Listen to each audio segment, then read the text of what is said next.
Good afternoon. This is the Chorus Call conference operator. Welcome, and thank you for joining the Tinexta half-yearly financial report at the 30th of June 2024. As a reminder, all participants are in listen-only mode. After the presentation, there will be an opportunity to ask questions. Should anyone need assistance during the conference call, they may signal an operator by pressing star and 0 on their telephone. At this time, I would like to turn the conference over to Joseph Mastragostino, Investor Relations. Please go ahead.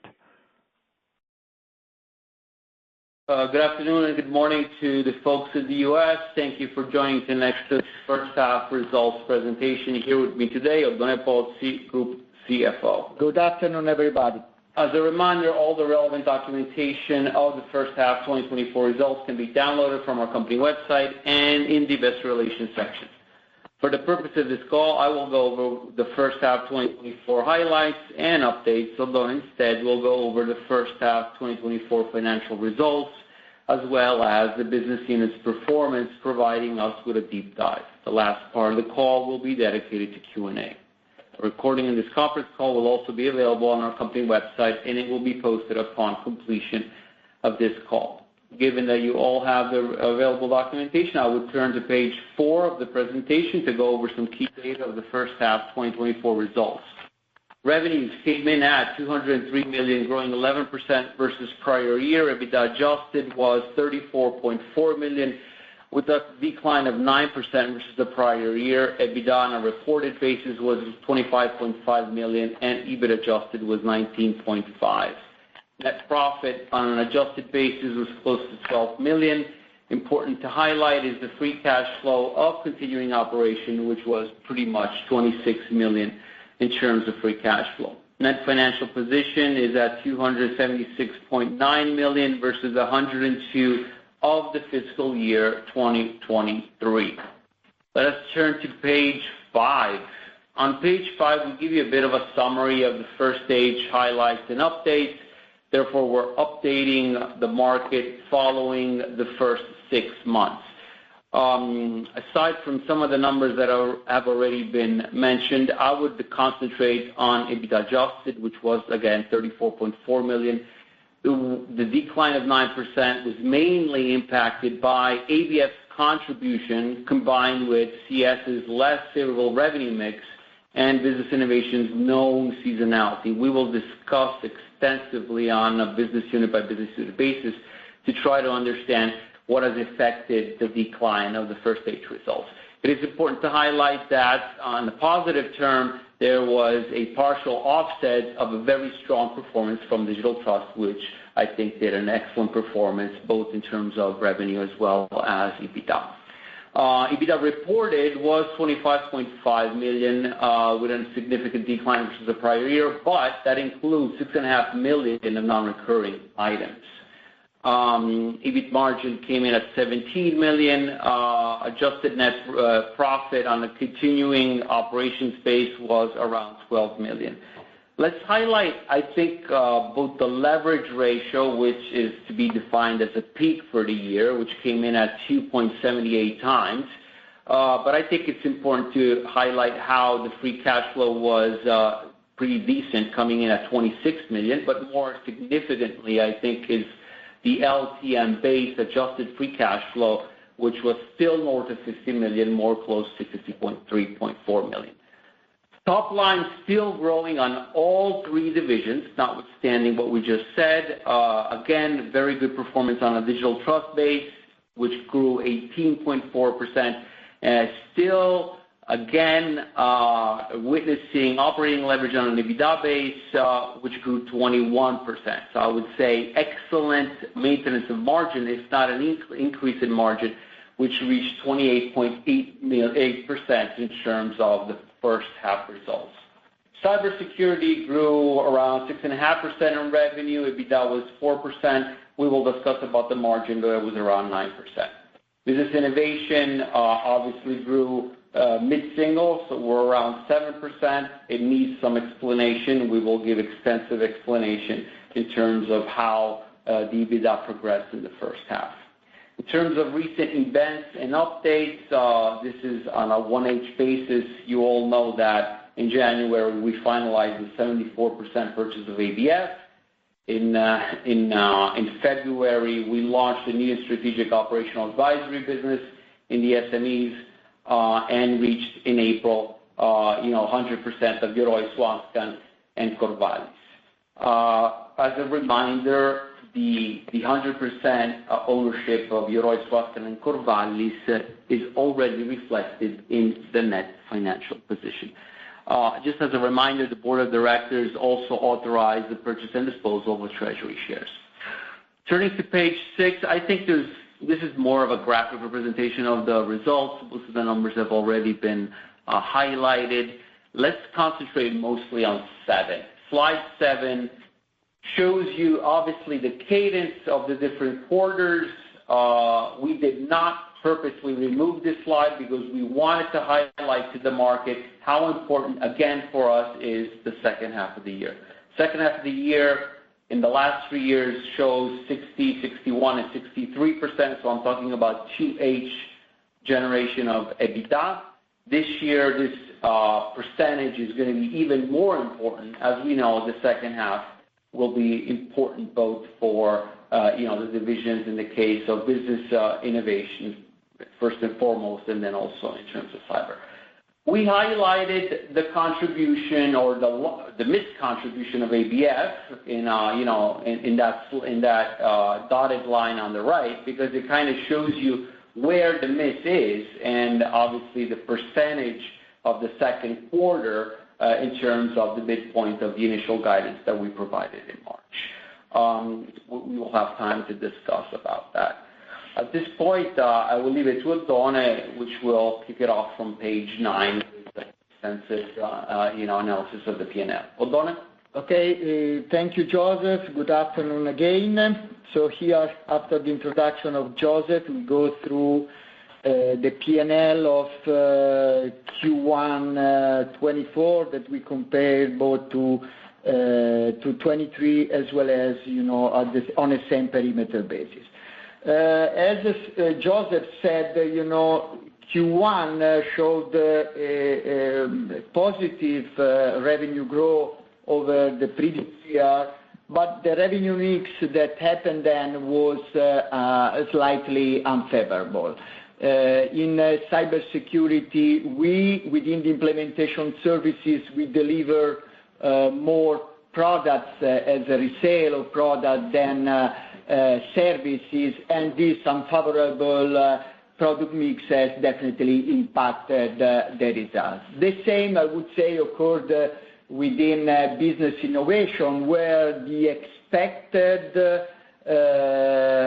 decline in the rates on subsidized finance, and this was definitely expected, has not properly replaced by the 5.0 sales motion we have, and this has impacted the margin. I would say these are the two main drivers, and I will deep dive later on that impacted the results. If we go through the P&L, we do see that we have a quite significant increase in terms of third-party costs, where the percentage of revenue landed in the region of 40% on the same perimeter basis, and this is mainly driven, I would say, from the revenue mix, and partially driven for a potential better management that we are planning to have in the second part of the year. As far as concern personnel costs, I would say they are definitely, although the revenue the growth on the same perimeter came not as expected, they are under control with an incidence on the revenue that is almost the same over the period. Definitely, we are in front of a business where part of the revenue has been shifted to Q3 and Q4, and this is something that year over year is definitely emerging quite clearly. And so when we talk later on, we will see which action we are going to take on this subject. EBITDA landed at 25.5 million euro, and this has been impacted, as already highlighted during Q1, by the fees related to the ABF purchase, as well as other costs in terms of slight layoff of people that we have done in some specific areas. Depreciation, amortization, and provision, we have no significant difference from what we do expected. I would say is continuing the level of investment from business unit in order to support the continued innovation of our portfolio of products and services. And I would say that especially we will see then in terms of CapEx, especially Digital Trust is investing quite heavily in order to continually maintain the best of capabilities its portfolio of products. Financial charges, here we have a mix. Definitely we have some positive financial income coming from non-recurring items, as we had some decline in earnouts that occurred during Q1. And when we are talking about interest, obviously the net financial position moved quite significantly compared to the year-end 23, but the level of interest is under control, so the increase is very light. Overall, we came to a net profit of continued operation that is positive, and we benefit here from a tax anticipation that we have done in order to get better tax relief in the next years. Here we have page 10. Definitely we have the adjustment, from the reported income to the adjustment statement results. As you can see, we have several impact here, and I would say, I will concentrate the focus on the three last number of the column 1H24. So basically, we have relief of earnout for 3.9 million euro. Then we had to rectify the amount we have in our books on defense tech, driven by the lower, let's say, lower market value of the company, related obviously to some results. And then we have the tax effect that the non-recurring taxes that I already mentioned. If we go to the balance sheet, I would say that the balance sheet is running as expected. We have no major variances compared to our expectation. Obviously, our net invested capital went up at 26%, mainly driven by the acquisition we have done both in ABF and in Lenovis, for a total amount of 150 million. So basically, this is the driver. And I would say very important to mention is that our working capital management again help us to generate a positive cash flow.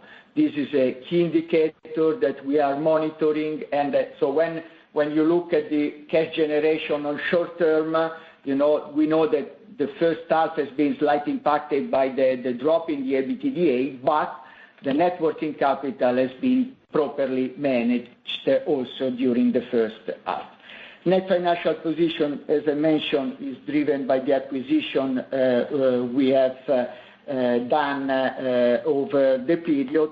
In addition, we distributed almost 30 million dividends over the period. Total shareholder equity obviously is declining due to the significant distribution of dividends during the month of June.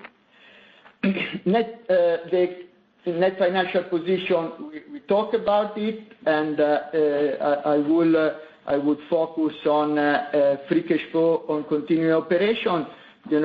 Technically, we do see here a slight decline compared to previous year, but still, as already Joseph mentioned, we were able to deliver on a LTM basis a free cash flow well north of 50 million euro. So we do have in this first half a slight decline, but it's all mainly driven again by the delay of EBITDA booking, and like I said, we properly manage the working capital, and I would say in the first half we accelerated our investment in the most profitable and stable business unit, that is Digital Trust, as we continue to invest in order to renew our services, our infrastructure, and the products that we are bringing to the market. I would skip the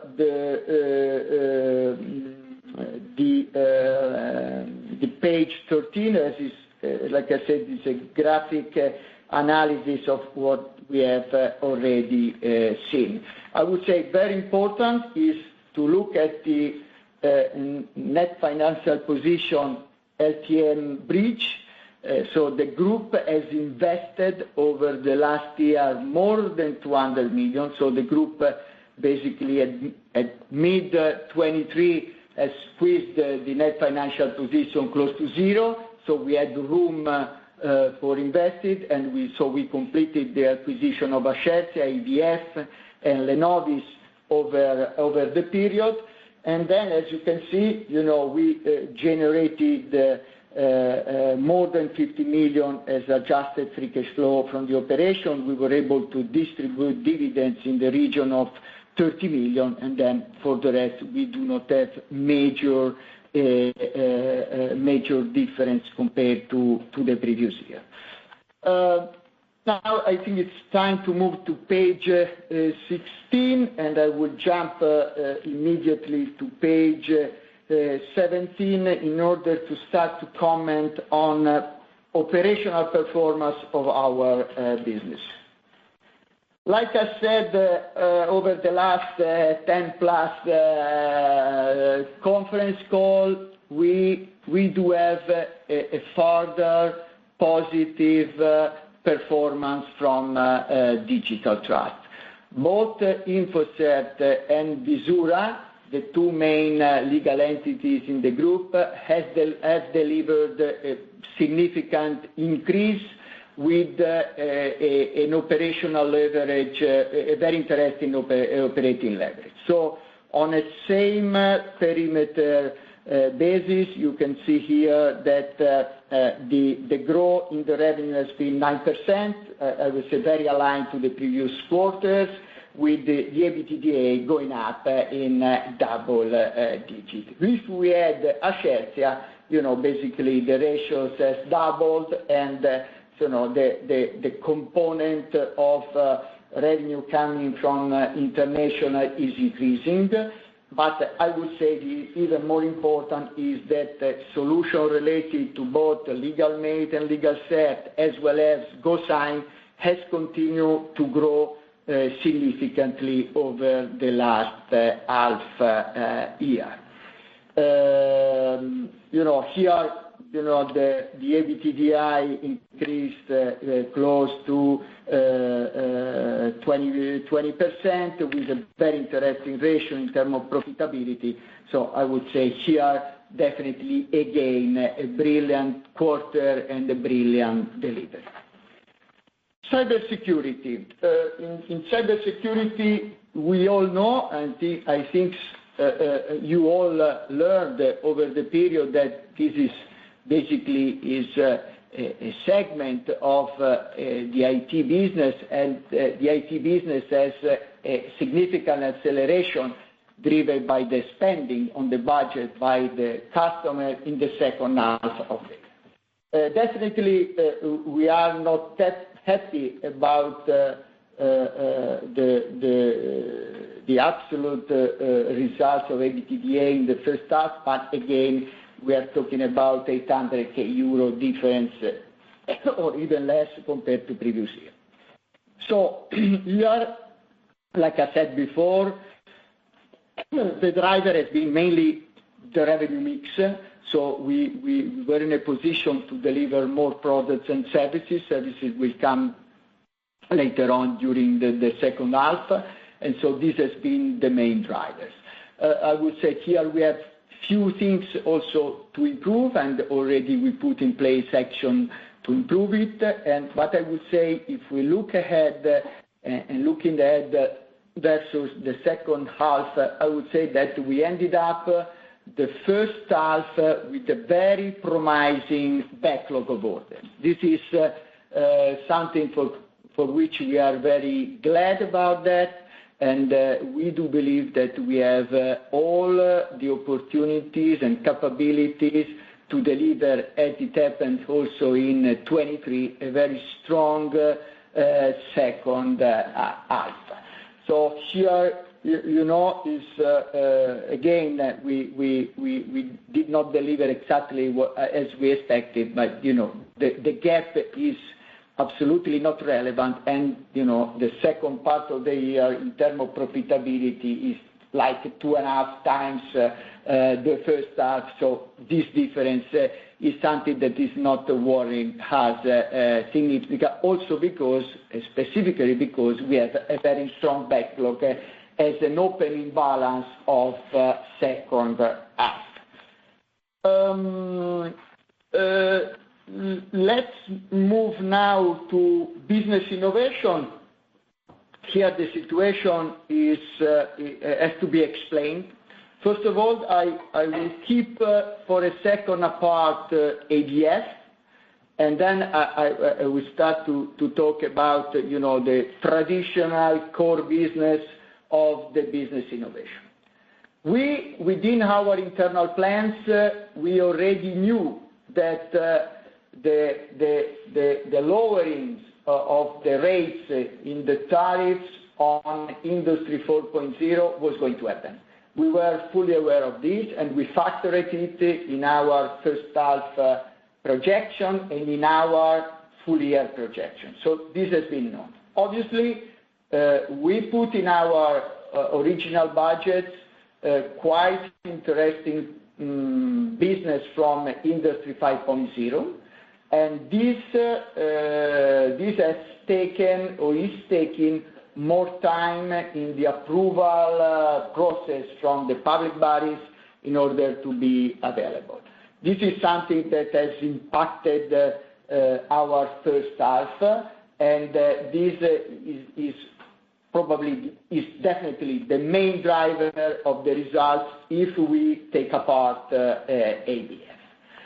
Obviously, this is putting us in an even more challenging situation.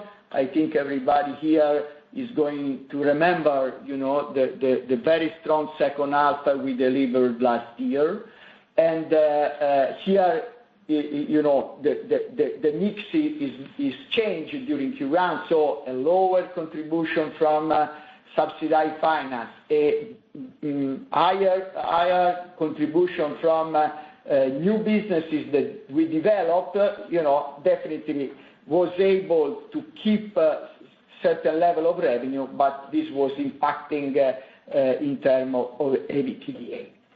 Again, here, the last, I would say, June, and also the information we have from July in terms of incoming orders are very promising. And so we are in a position where we will be not in a position to fully recover, the gap of Q1, but we are in a position to perform the second half accordingly to the original plan, and probably being slightly below the original budget, mainly driven by this. Obviously, the second part of the year is going to be very challenging, but people around the table, I think everybody knows Tinexta, everybody knows what Warrant and Business Innovation were able to deliver in the last part of the year, both in 23 and even in 22. So we are reasonably confident at this point in time to project still results not far from the original plan we have here. If we talk about ABF, again, here, obviously, we are very disappointed. Sorry, I move to page 20 now. Obviously, we are very disappointed of the results. This has to be very clear and cannot be different. So we had a delivery in the first half well below our expectation. We work very closely. We are working very closely with the management of the company, and everybody is aware that the political environment in France during the first month of the year, I would say during the full first half, has been not the best condition where to work. So basically, there has been a government change in January, and we all know. And I would say that what happened in close to the end of February, with the significant budget revision that was a public information around, a possible cut of 10 billion euro, has definitely impacted in two ways. The first way, it was a significant slow in terms of project accepted, and on the other hand, also on a much more selective way of accepting projects. So, although the level of backlog was very positive, then the percentage of projects that were filed and then won was below the expectation, driven mainly by the political situation around, and the public bodies reacted at this cut in slowing down the acceptance, and secondly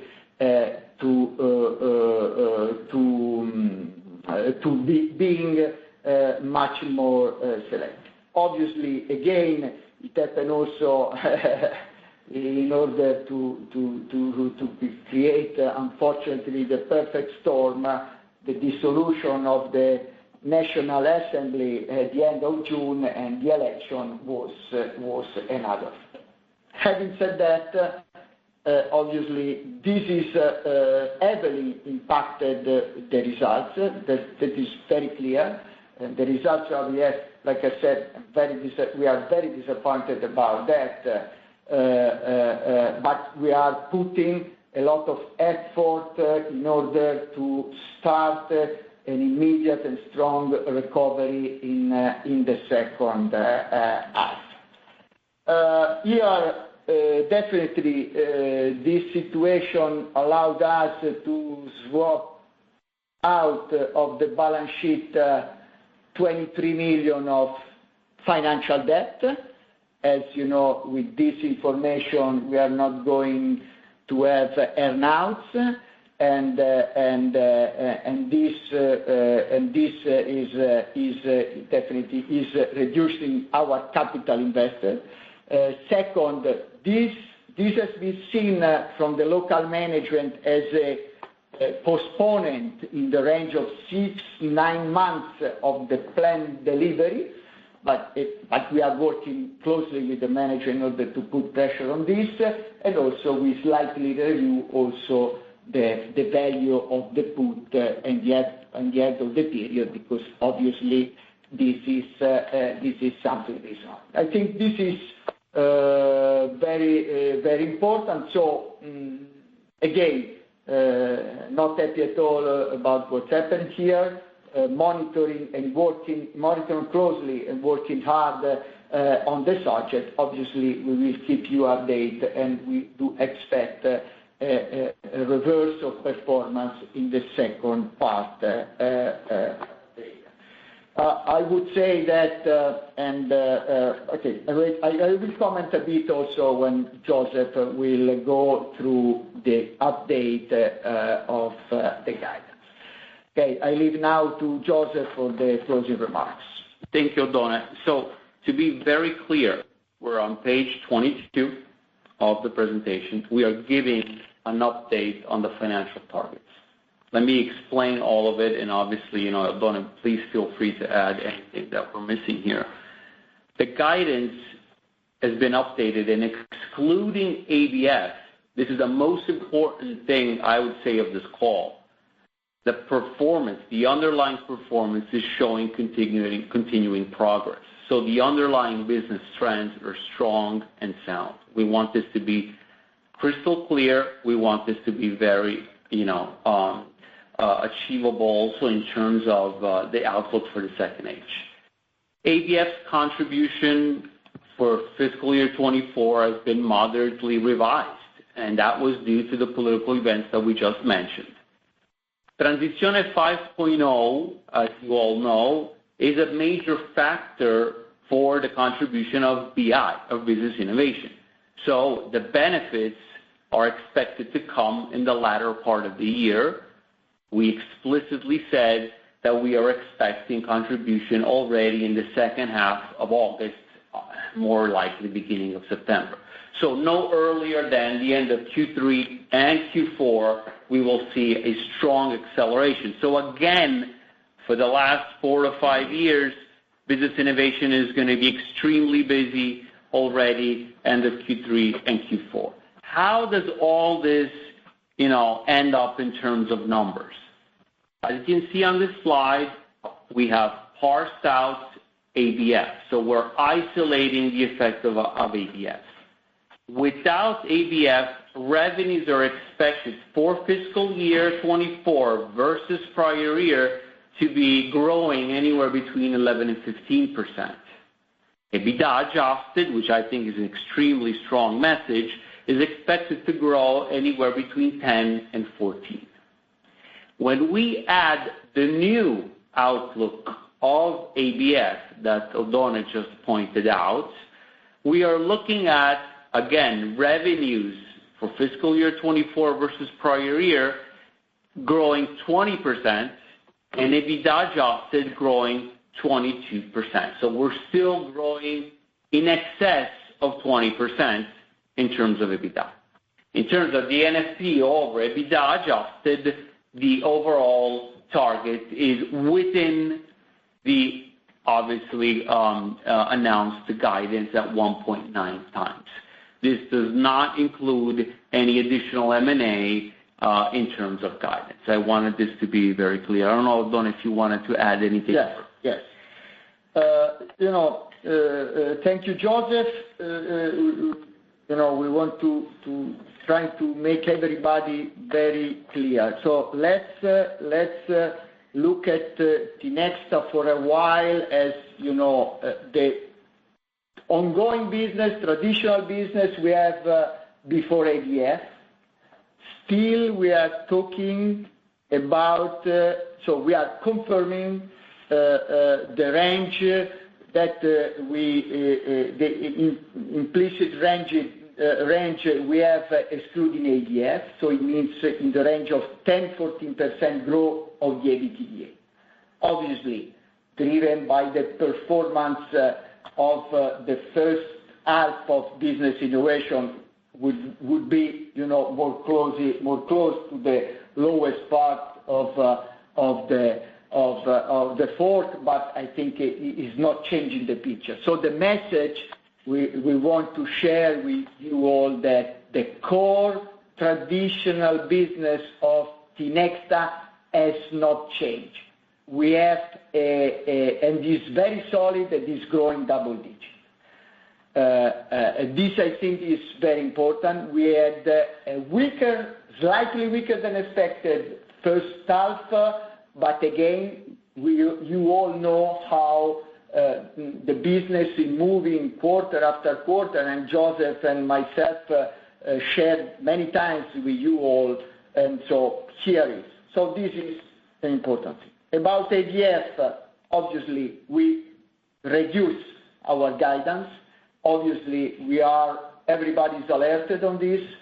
We are focusing, following on a daily basis what's happened. The management of Warrant and even, the corporate people is involved in that. The management strongly believes that this is what they committed to our board to deliver by the end of the year, and is reflecting in the total guidance we are.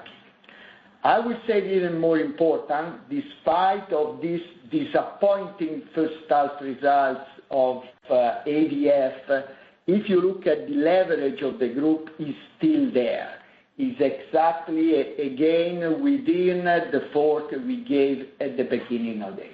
So this has to be taken significantly in consideration, because this is so basically the message that Joseph, myself, and the managers is transferring is that EBITDA growth of the core recurring business is there, exactly aligned with the guidance, and the leverage is still there again. Then we have an issue of ABS, mainly driven by political environment, and so we are putting under pressure the management in order to deliver what they committed to the board of Tinexta. At this point, we can open Q&A. Please, operator. Thank you. This is the Chorus Call conference operator, and we will now begin the question and answer session. Anyone who wishes to ask a question may press star and one on their touchtone telephone. To remove yourself from the question queue, please press star and two. We kindly ask to use handsets when asking questions. Anyone who has a question may press star and one at this time. That's star and one. We will pause for a moment while questioners are joining the queue. The first question is from Srimanand Chandra with Stifel. Please go ahead.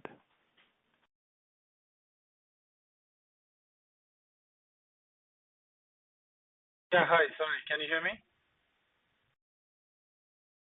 We can, Chandra. Hello? We can. Go ahead. All right. Yes, go ahead. Thanks a lot.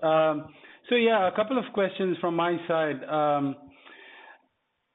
The first thing in terms of the guidance, have you de-risked the second half enough? Because when I look at the cybersecurity side of things, at least when looking at the guidance for the year, initially it was about in the mid-teens, and now you started off the first half with quite weak. So I'm just wondering, do you have enough bandwidth to deliver a similar guidance, assuming that the guidance downgrade is only on the ABF side of things? That was my first question. And a sort of related one is, do you envisage any kind of impact in the second half from the issues that CrowdStrike has faced in the recent weeks? That was my first question. And in terms of ABF, a 6 to 9 month delay is a significant delay, and given the uncertainties, maybe it's a bit too early, but I just wanted to get some early thoughts in terms of how you think this might affect your medium-term guidance that you're looking at. Thanks. Yes, okay. I keep the question. I take the questions there. Like I said, on cybersecurity, we have been late first half compared to previous year. That's a fact. The revenue was going up, so this is positive. The margin is going down, but is mainly one thing, is the revenue mix we delivered. And sometimes it's very difficult to balance everything within a short time period. So the issue we faced, where the first half is the smallest part of the year. So if you have more products, you have been negatively impacted. We do expect in the second half not to be impacted again by this revenue mix because of the portfolio, because of the traditional flow of the business. So overall, again, we are not changing our view on the year. Definitely is slightly, it's a bit more challenging, but actions are already in place. And like I said, I think that the level of order portfolio and the backlog we have is definitely help us in looking in a solid way to the forecast. If we talk to ADF, the answer is, if I look at 24 and 25, for sure there is a delay. This is also what the management of IDF reported to us. So if for midterm you talk about 24 and 25, for sure. I would say that we have to look at it. We are monitoring very carefully. For sure, it's going to be impacted much more heavily 24, and this is already incorporated in our guidance. Although still a challenge is there for the management, but this is what they committed to our board today.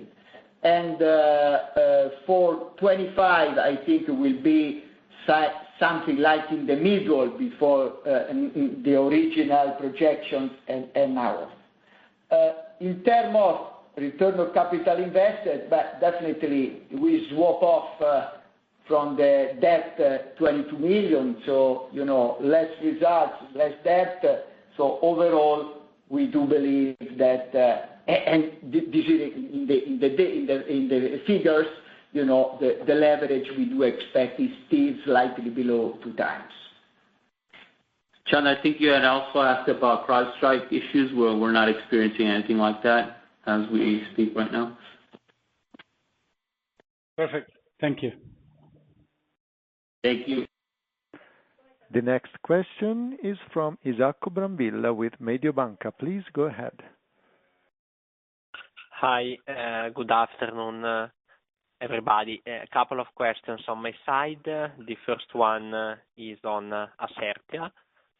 Looking at your details on perimeter effect, looks like the asset is already basically the same profitability of the rest of Digital Trust business unit. So if you can comment a bit on integration of this asset, which looks like is going quite well. Second question is on taxes. Oddone, if you can elaborate a bit more on what helped you in the first half and maybe help us for modeling purposes to better understand what we should expect for the full year in terms of tax rate.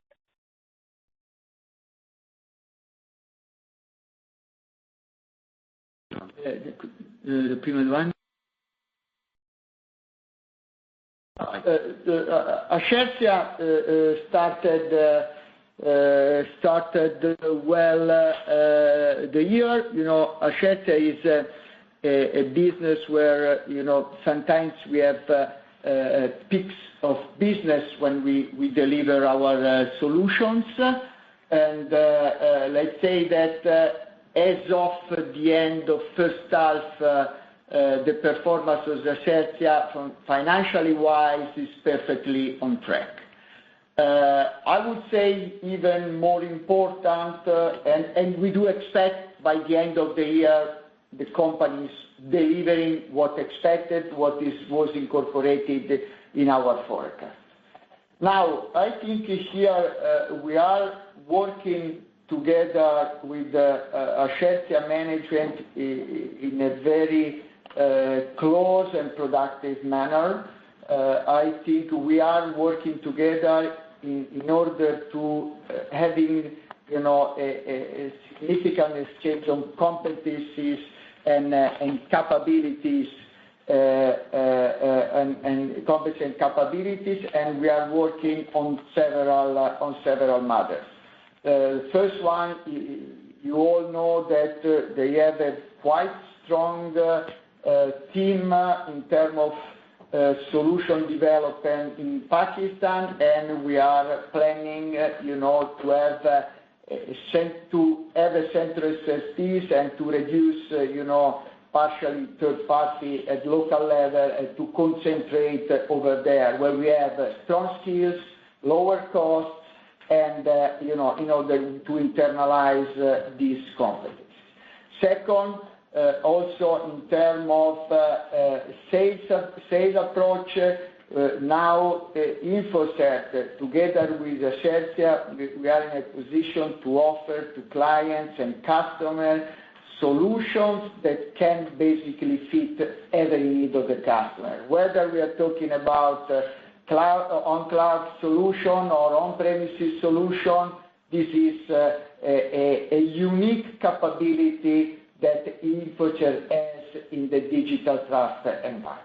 So, very happy about that. We have several areas of cooperation, and the trend of financial performance is aligned. So, fine for this. About taxes, okay, very clear here. Here we have, I tried to say in Italian, so to make it very clear. So we take the opportunity of affrancamento. So basically, we had a cash out of 4 million euro, and we have a tax benefit in the P&L. So the net was basically 3.5 million euro benefit that we recorded during Q1. If you look at our tax rate, I would say that this is not significant to look at Q1 where we have such level of basically profit before taxes close to zero. You have to consider that there are few amounts of money that are not deductible. All costs we incurred for acquisition that are not, so they are going to increase the taxable income of 4 million. So this is bringing 1 million IRES on our P&L, and then we have IRAP that accounted for another 1 million. Having said that, we do not expect a major impact on the tax rate. So overall, by the end of the year, the tax rate is going to be what we forecasted. And obviously, we have to add the benefit that we got from this affrancamento. But nothing special is going to happen there.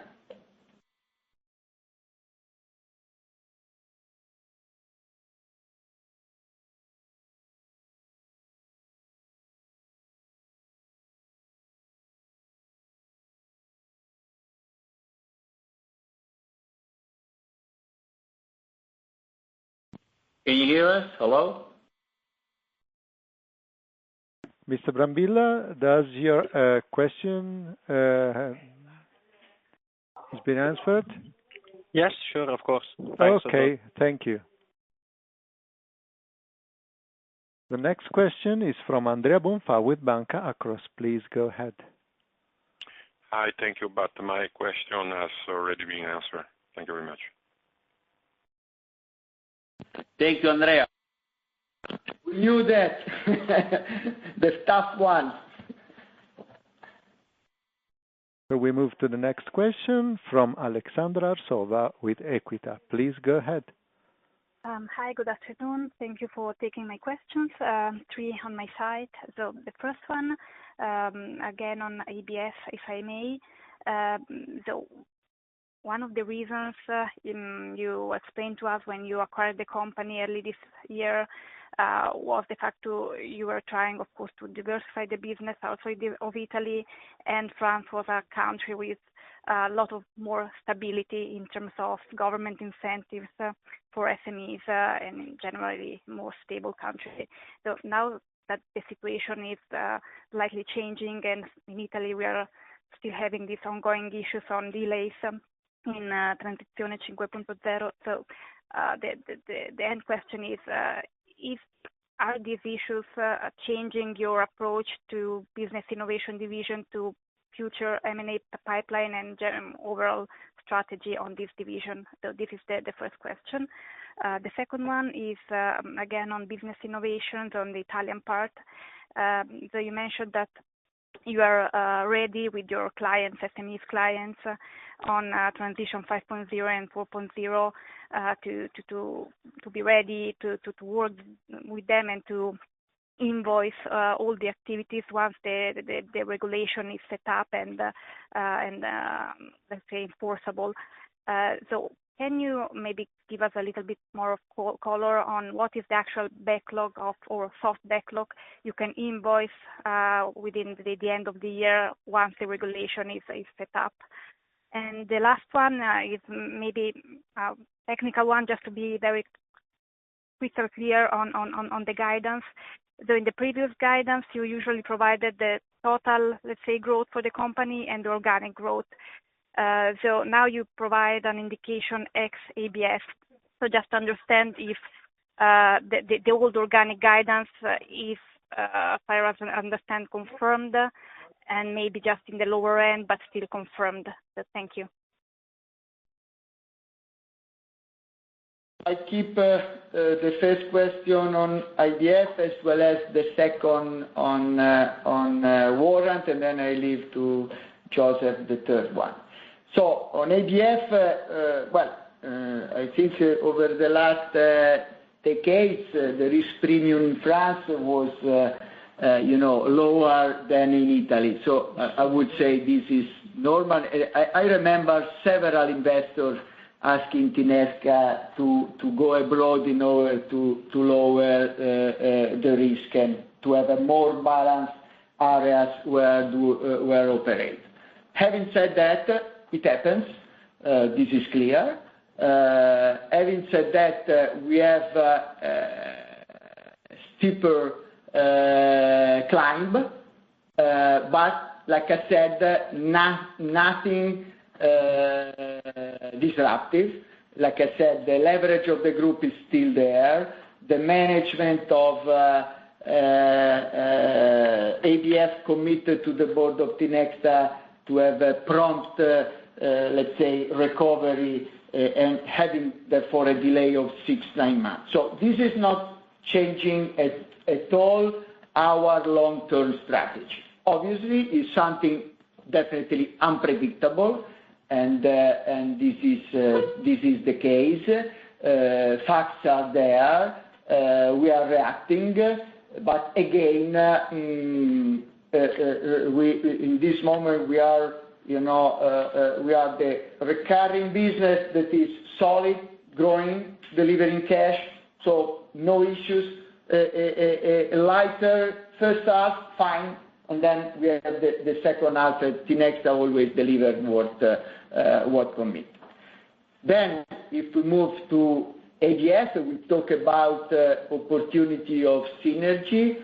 For example, an opportunity is to address the subsidized finance segment of the market that is not covered by ABF. Is still an opportunity. Obviously, we have to face an unexpected market conditions, and we do face this situation. We react, but again, we lower our debt. with a lower EBITDA expected, but at the end, the leverage is there, the group is still solid, the core part of the group is growing, like Joseph said, more than double digit. About Warrant, I think, your view is correct. So we are working hard with our customers. Customers are very interested in 5.0. Rates are very interesting for customers and for us too. We do expect, we are working with them, we are getting orders, and we do expect to invoice. Obviously, the level of risk of this second part of the year of Warrant is higher than we planned at the beginning of the year. So we review slightly below our targets, but still, we are floating within the fork. To wrap up on the last question, Alexandra, on the guidance, I think we reiterate the message. Parsing out ABF, the business is solid. The sound growth is there. We have highlighted the interval within which we expect EBITDA to grow, and that is 10 to 14%.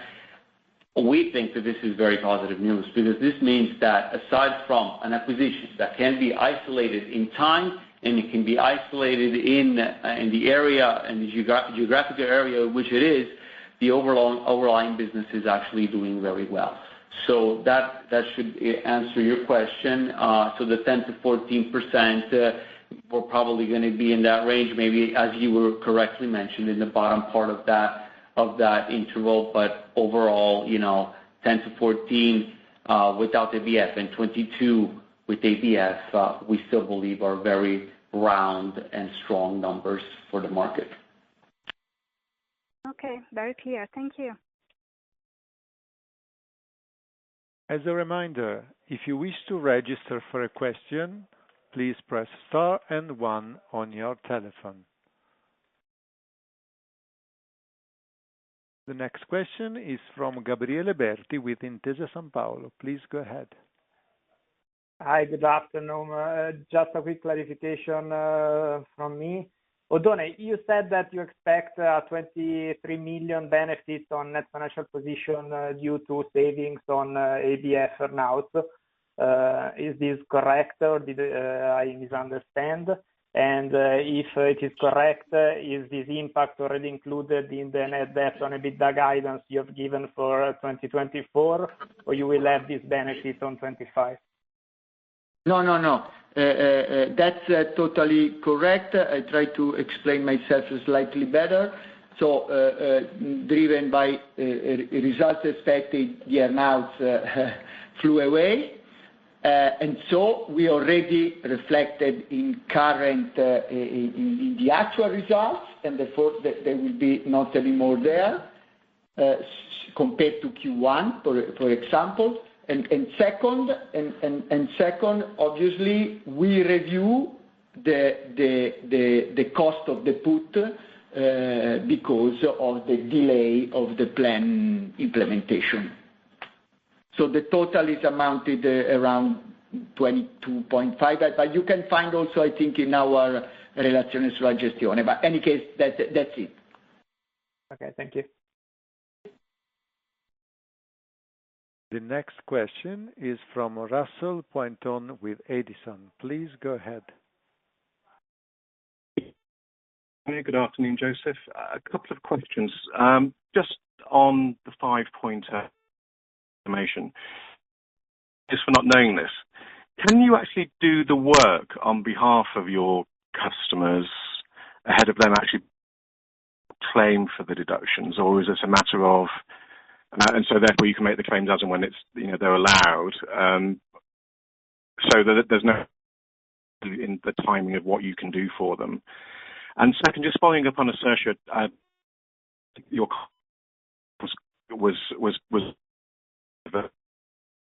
can you see a little bit, because in Q2 it looks as though it was about 6% and it was much contribution firm mix. So can you just qualify what happened in Russell, we got your first question. We didn't get your second one because you're badly breaking up. I mean, what's the question on Ascertia that we did? What did you say? I saw that you said that the first half was good for Ascertia. Difference in performance between Q1 and Q2 because both slowed a little bit. Profitability was. I got it. Let me try to take a stab at these questions, okay? So let's start with 5.0, right? Transizione 5.0 is something that, it is the cause of the lower margins on BI. And we said this in the first quarter, and this is again the case in Q2. The explanation is very simple.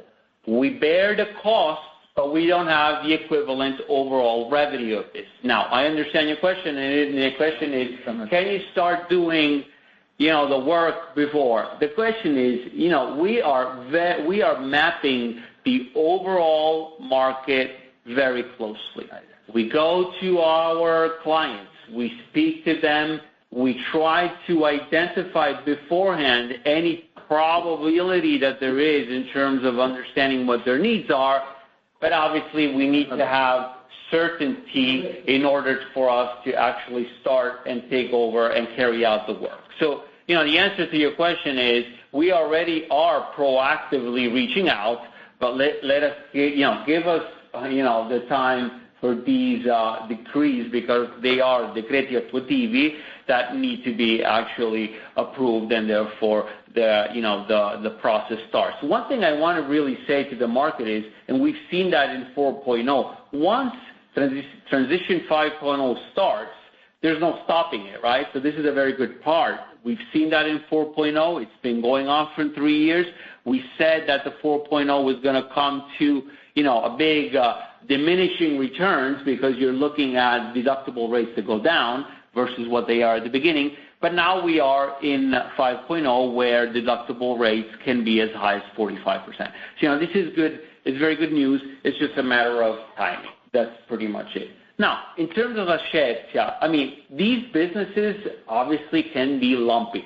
They are lumpy by nature, right? So Q1 did very well, Q2 is doing pretty well, less than for the first quarter, but we don't see any issue whatsoever in terms of obtaining what we expect in terms of year-end results. I think this is very good also because, remember, we consolidated Ascertia only as of last year, no? So we are now seeing the pure effect of Ascertia. Remember, Ascertia has, from a strategic standpoint, it is very complementary because it's a complement to the offering of InfoCert, and we're actually able to participate to certain tenders, as you might recall, which we couldn't have with InfoCert on a standalone basis. Thank you, Joseph. You're welcome. Operator, do we have any other questions? No, there are no more questions registered at this time. All right. Thank you very much. I'm available to all the analysts and investors that would like any additional information, so you can easily reach out to me. And we thank you very much, and stay tuned. Have a good evening. Good afternoon, everybody. Thank you. Bye-bye.